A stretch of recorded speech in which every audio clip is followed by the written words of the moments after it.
Hello and welcome to Living Life Naturally. I'm your host, Lynne Wadsworth, a board certified holistic health practitioner and a certified wellness cooking instructor, and I'm here to help you walk in your own truth as you enter into this new and exciting season of life. So here on the podcast, we explore everything that helps you thrive, not just survive, in this powerful season of life. We talk about natural, holistic solutions for your health, your hormones, your energy, and your mindset, because midlife isn't the end of the story, it's the beginning of an entirely new chapter.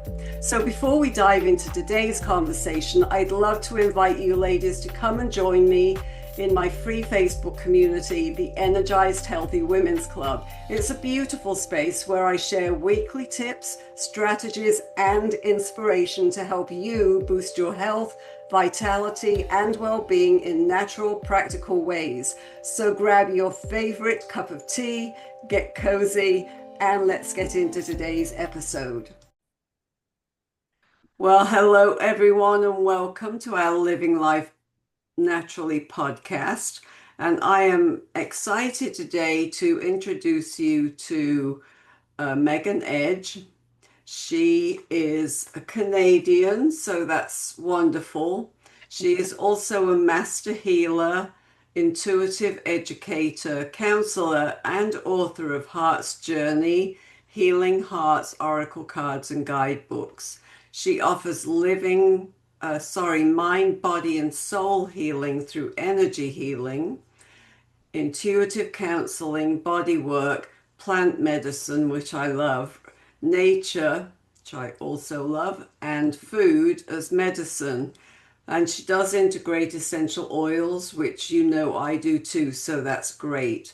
Megan's expertise includes past life regression therapy, chakra and aura clearing, and wellness, mastering manifesting, and intuitive development. So in her private practice, Megan creates a space for personal healing, empowering individuals to tap into their own healing powers.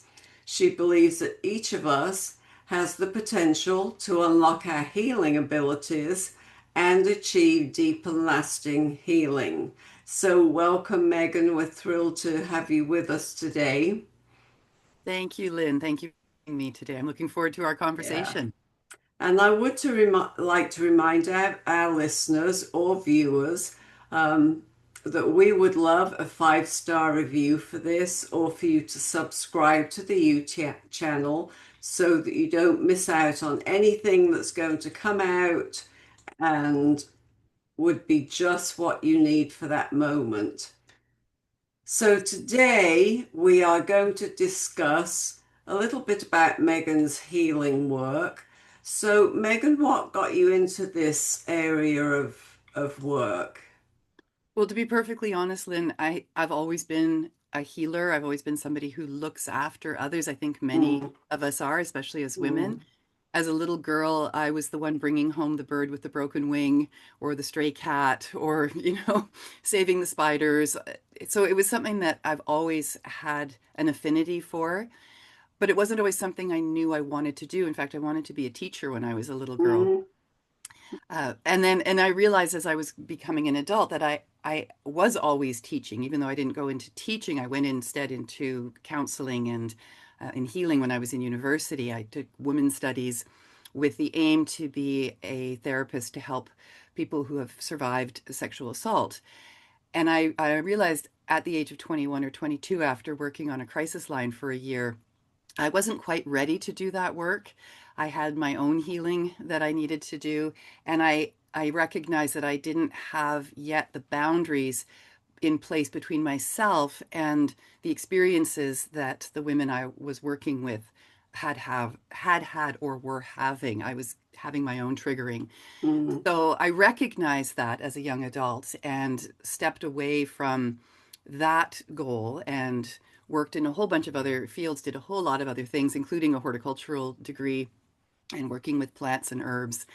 And eventually I found my way back to this realm of holistic or alternative healing, mainly because of my mother's experiences with the mainstream medical system, which utterly failed her completely, and Mm. she ended up dying of complications from Crohn's and colitis at the age of 56, which is Oh how old I am now. So gosh. it's a bit poignant, Yes.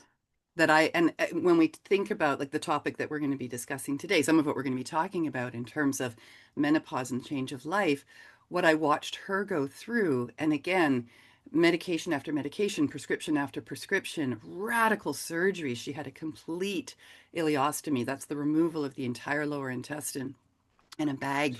I mean, it was really radical. And watching that and not having yet the tools to Mm. help her navigate the whole system that she was enmeshed in, and then seeing how it failed her, that really galvanized me after her passing to find something different that I could offer people as a holistic approach to health, wellness, and well-being.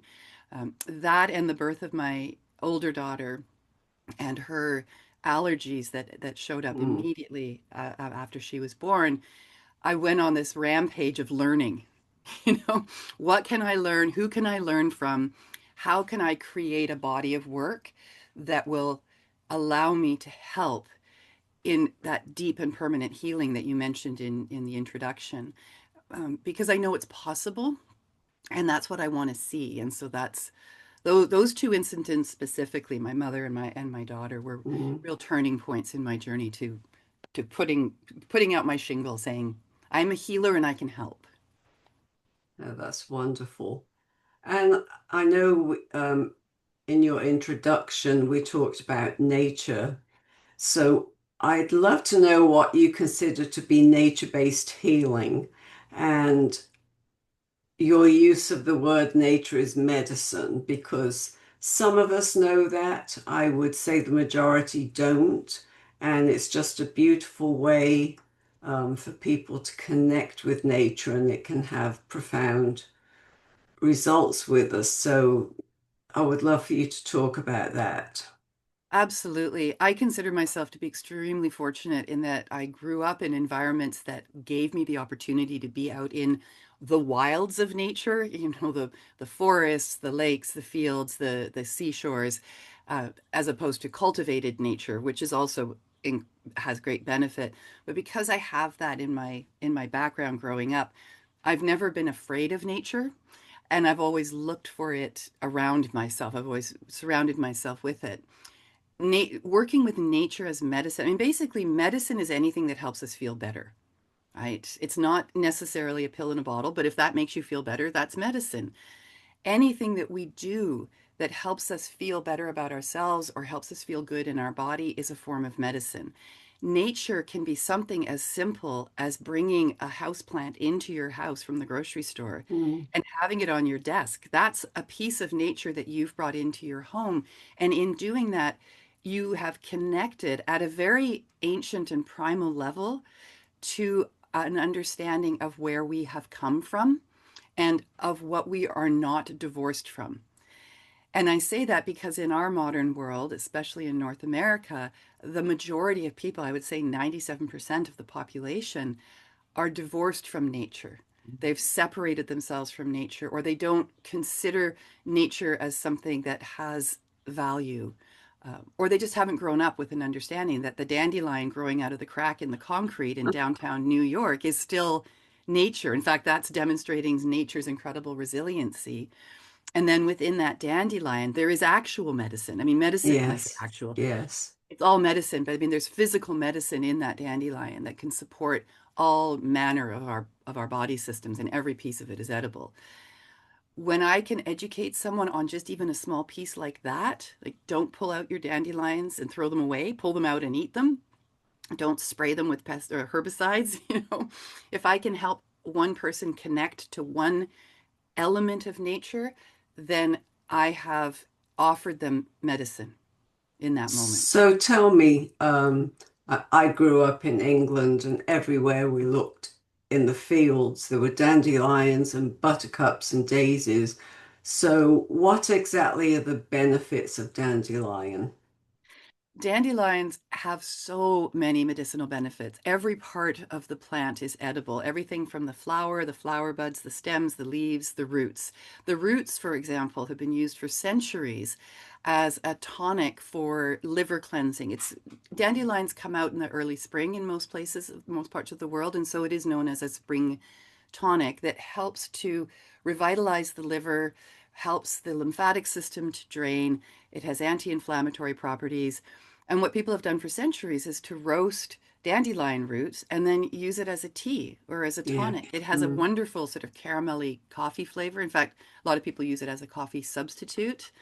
The leaves can be used in salads, they can be dried and they can be powdered. That's often how I use them. I mix them with dried nettle leaves and dried kale leaves, and I create a super green powder that gets sprinkled on absolutely everything. Dandelion wine, the flowers can be used for dandelion Mm. wine, or they can be used in your salad, just like the leaves. The leaves of a dandelion are a bitter tonic, so similar to an endive. And as a bitter tonic, it's a sorbic and it helps to again clean out the whole system um, and create a cleaner system throughout the Mm. body. So many Mm. different ways that you can use it, and then you can use it topically. I make an infused oil, I make a tincture, I dry and powder and use it in my coffee. So there's just so many wonderful Mm. ways that you can Mm. use it. Yeah. So I know that nature's very grounding, and people kind of look at me like I've lost it, but to me, going out with bare feet and Mm-hmm. standing in the grass can really help you. And actually, funny story, the other day I was talking about that in my Facebook group, and somebody said, "Well, that gives you worms." Oh dear. And I'm like, okay, well, I've never had that problem, so I think I'll carry on with being in nature and grounding myself that way. And Yes. yeah. There's a lot of misconceptions about the natural world. And some of that I believe to be intentional, not to sound, too out there in terms of what people's intentions are, but pharmaceutical companies are not interested in us taking off our shoes and digging our feet in the soil and feeling better about ourselves as a form of natural antidepressant. They're just not. I mean, there's nothing, um, what's the word? Like, there's nothing I can't think of it right now. Theoretical about that. Like that's the truth. You just have to follow the money for that. And so and also people don't because people are divorced from nature. If they hear something like don't put your feet in the sand or in the soil because you're going to get worms, they may not think to question that or think to research that a little further. They will just say, "Oh yeah, that makes sense because nature is intrinsically um, not good for us somehow."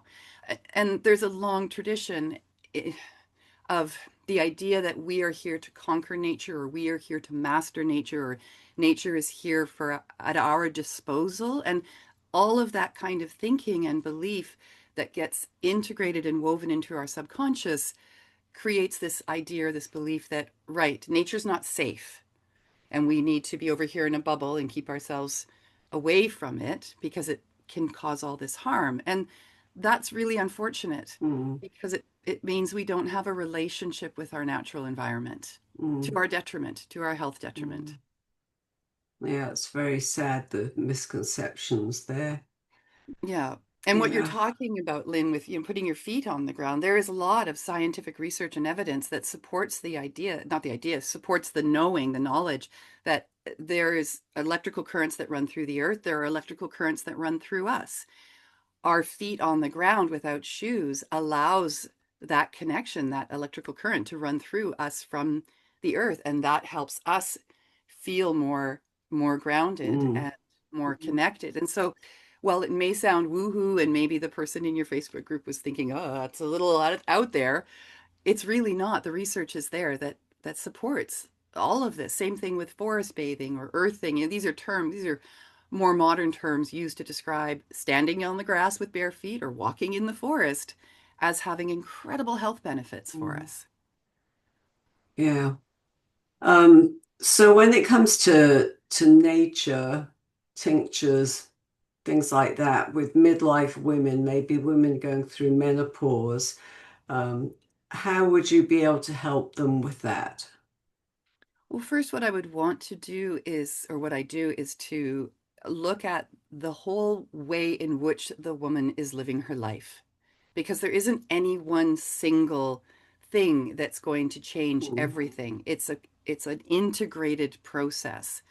So we would be looking at her belief systems. We would be looking at her past experiences and where there may be trauma still being held in her body.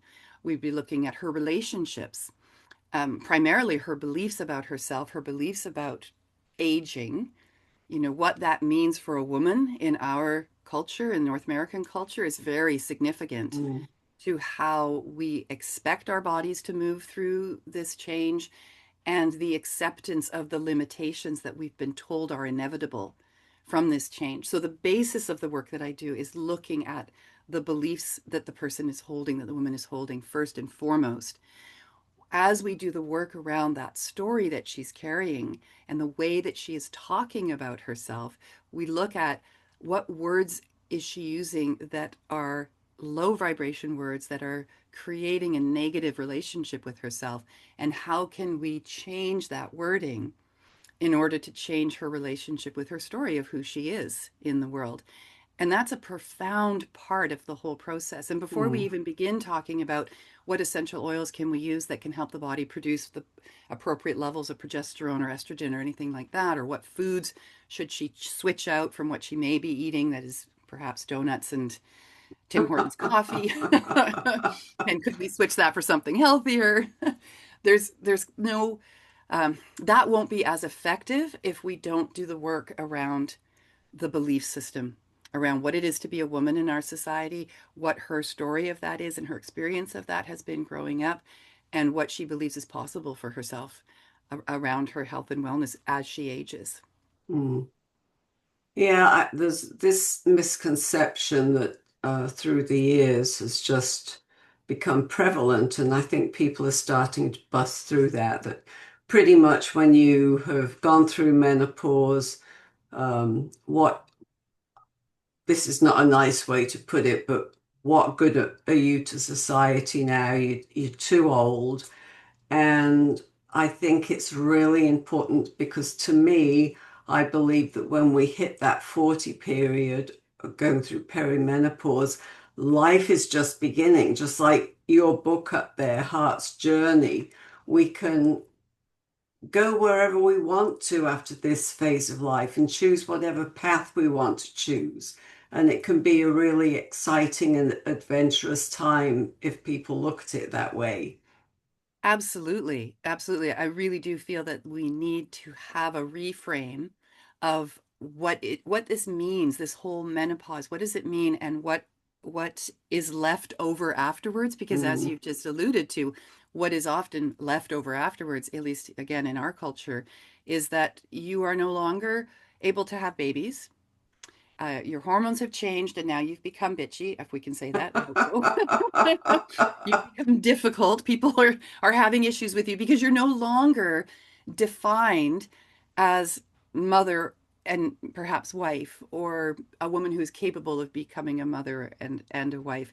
And what I find really fascinating, because I love words and I love the history of words, the word hysterectomy and mm, the process of a hysterectomy, what was discovered around the early hysterectomies that were being performed is that after a woman's womb was removed from her body, she became docile. mm, And there was a recognition that what had been perceived as the hysteria of postmenopause, which was really women no longer being defined by the constraints of the typical female expectation, is that she suddenly had a voice. She suddenly had thoughts and ideas that were her own because she wasn't completely harassed by children and the responsibilities of a household, and might be standing up with her own opinions. And we can't have that, can we? That's so we'll label that hysteria, and then we'll take the hysterectomy out as um, a way of controlling the hysteria of older women. It's a mm, fascinating history if you do the mm, research on the word and that process of a hysterectomy and what it actually meant psychologically for women. And it really tells us what that expectation was of a woman who stands in her power. And so a lot of the reframe that I've seen since the 80s and 90s around this is that older women who have found their power through coming through menopause have something to say about that, and Yeah. more and more women in our world are standing up and saying, this is my voice and you don't get to take it away from me. And so we've got some incredibly powerful older women who are really embodying that phase of life, this phase of life. Now, I know that you and I discussed this before we got on live, but um, you work with, so your book, Healing Hearts, Oracle Cards, help people connect more with nature. So I know we discussed what your definition of Oracle cards is, which is a little bit different to some of those. So share a little how this comes into play with the healing process. Thank you. Yes. So what the way that I view something like an oracle card is it is a tool. It is a tool that helps us connect with our intention to understand something more about ourselves. So it's a meditation tool, for example. And I'm sure a lot of your viewers know about meditation. Probably many of them do Mm. meditate in one way or another. When you work with something like an oracle card, there's first of all, it's a piece of paper. I mean, this is it. It's a piece of paper and it's got a picture on the front and it's got a message on the back. And the message comes, in my case, it comes from my heart. And I think it comes from everyone's heart because every deck of oracle cards has an author. And the author is sharing their knowledge, their wisdom, their intuition through the message that they have shared on the oracle card. So this one, for example, is a heart-shaped cloud, right? This whole deck, every picture in the deck is a heart that I found in nature. That's the nature connection. The connection to the healing from my personal journey is as I was coming out of a 23-year marriage and everything that entails, I said to God, please show me a sign. Show me a sign that when I see it, I will know that I'm following my heart above all other voices and I'm moving forward in integrity with all of these choices that I know I'm going to have to make as I navigate this experience. And God showed me hearts. I just started Mm. to see them everywhere in nature. And of course, it was in nature because that's my connection, that's my background. And my belief is that God or spirit will give us what we will recognize most easily, right? And so, for example, when I saw this heart up in the sky and I took a picture of it, when I thought about, well, what does that mean as a symbol? What does a heart-shaped cloud mean to me? What inspiration does that give me, or what wisdom does that give me? And what I came up with from my heart was, you have no control over love. It has its own life force, coming and going as it pleases. Let yourself float above your preconceived ideas of what love should be and simply be in love.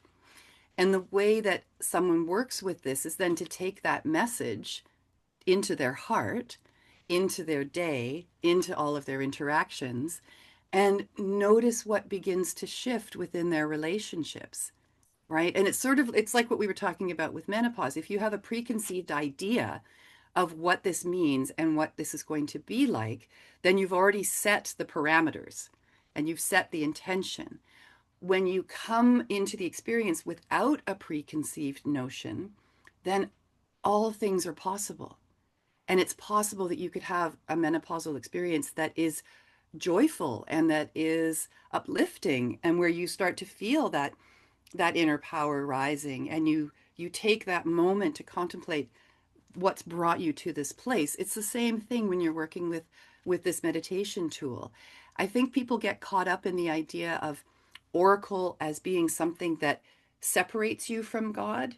I believe it's something that connects you to God, because really what you're doing is inviting your higher self and your connection to God to be a guidance for you as you move through the complexities of life. And let's face it, life can be really complicated. Yeah. Life can be really heavy, and we need guidance. We need to take a moment out of our busy, busy days and our busy, busy monkey mind and say, I'm asking now, And that's what you do when you work with a tool like Oracle cards.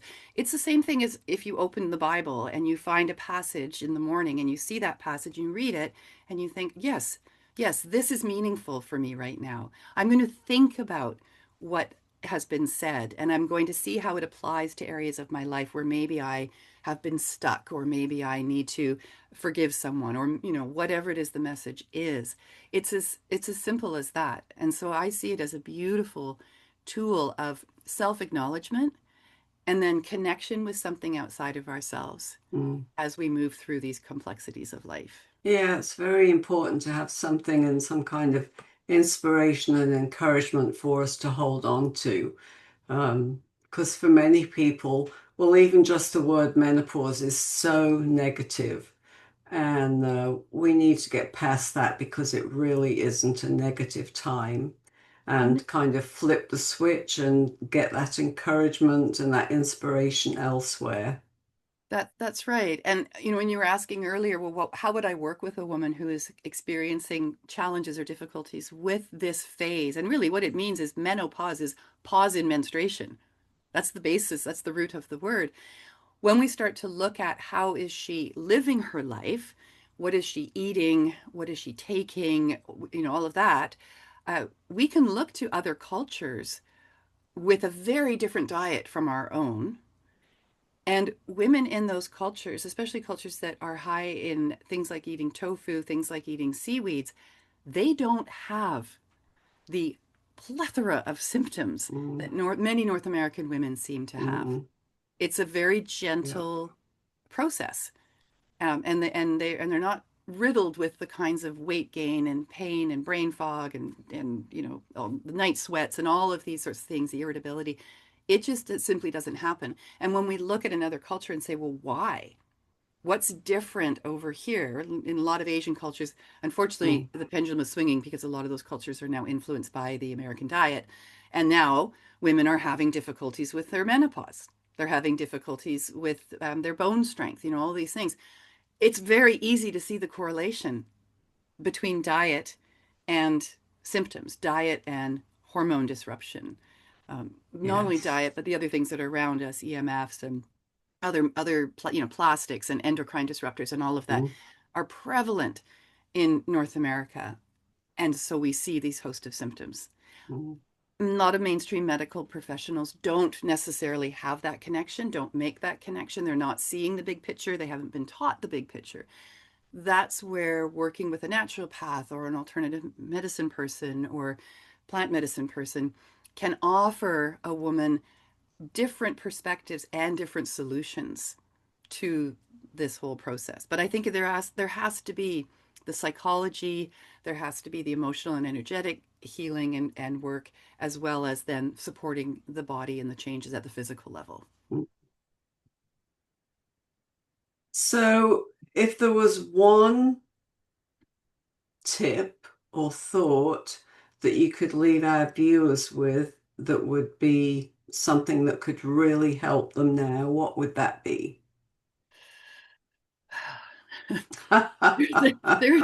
There's never just one flip. Right. I suppose, I mean, ultimately, if a woman doesn't know where to start, but she recognizes that she's really uncomfortable with the process, her skin just doesn't feel like it's a fit anymore, you've got to take that first baby step. And maybe that first baby step is looking at the foods you're eating. Because here's the ultimate thing, Lynn. Women are incredibly intuitive and we're incredibly brilliant. And many women don't know that. They haven't been taught that, or it's been Mm, beaten out of them or whatever. But we have the knowing. So if there were one thing that I could offer, it is this: tune in, turn in, ask yourself in a moment of quiet when there's nobody else around and you've shut off your phone and the TV and all the other distractions, sit preferably in nature and ask yourself, what do I need? What do I need right now? What is in my highest good right now? And listen, because you will get an answer.